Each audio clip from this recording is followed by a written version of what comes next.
You're watching Duct Tape and Popsicle Sticks with Mike and Maria Keiser.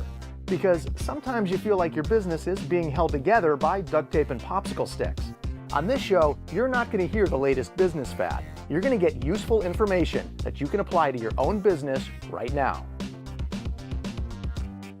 Hello and thanks for watching another episode of Duct Tape and Popsicle Sticks. I'm Mike Keiser, along with the woman who played the great white shark in the movie Jaws, Maria Keiser. How are you? You guys must see the resemblance. This is a very pretty shark, by the way. Oh, thank you, dear. Yes, so nice to see you again. Nice to see all of you. Thanks again for the response on the videos. And today we're actually going to continue on with the subject we discussed last time, because our clients, our coaching clients, a lot of our roundtable clients have had millions of questions about finding, vetting, hiring, interviewing, all that stuff. So last episode you talked a lot about finding and vetting, but then the whole mystery of interviewing comes up. Right. So why don't you continue on with the subject and say, okay, we've decided they're kind of a good fit, or at least good enough fit for an interview. Right. What happens next? Well, so, you've gotten that 100 resumes in that gave you the headache, and now we've whittled it down to 3 or 4.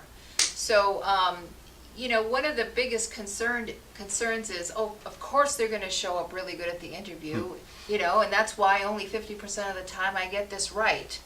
And so here's some ways to avoid misjudging somebody. So the first thing we want to do is we just want you to interrupt the pattern that they think is going to happen. So typically you're meeting with somebody in a boardroom or in your office, and it's a back and forth questions and answers. What are your best attributes? What are your weaknesses? Blah blah blah. And that's going to get you that 50%. And that's what they've prepared for, generally. Right. Yeah.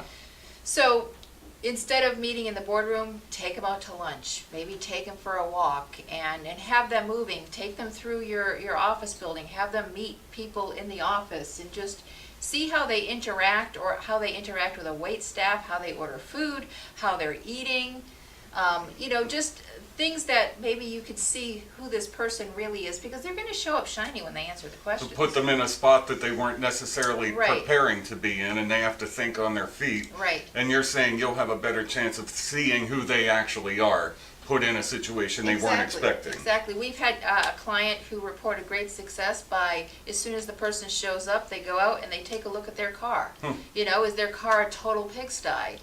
Well, maybe that's how they're going to handle your stuff. So you can tell a lot by someone by looking at who they are outside of what they do. Now, all of this is based on the fact that they actually have the skill to work for you. So we're assuming that you vetted them in a way that answers the question, do you know how to do the job I'm asking you to do? Yeah. I've heard you say a couple of other things. Maybe instead of sitting in the office, go take a walk, outside or inside. Actually, this wasn't an employee. I was being interviewed, somebody that was considering being our client. And she said, do you mind while we get to know each other if we just do this while we walk? Right. Thought that's a pretty interesting idea, because you just aren't expecting it. Right. And so, the reason I'm saying these things is typically people don't complain of hiring the wrong person because they didn't know how to do the job. It's a bad fit in the environment.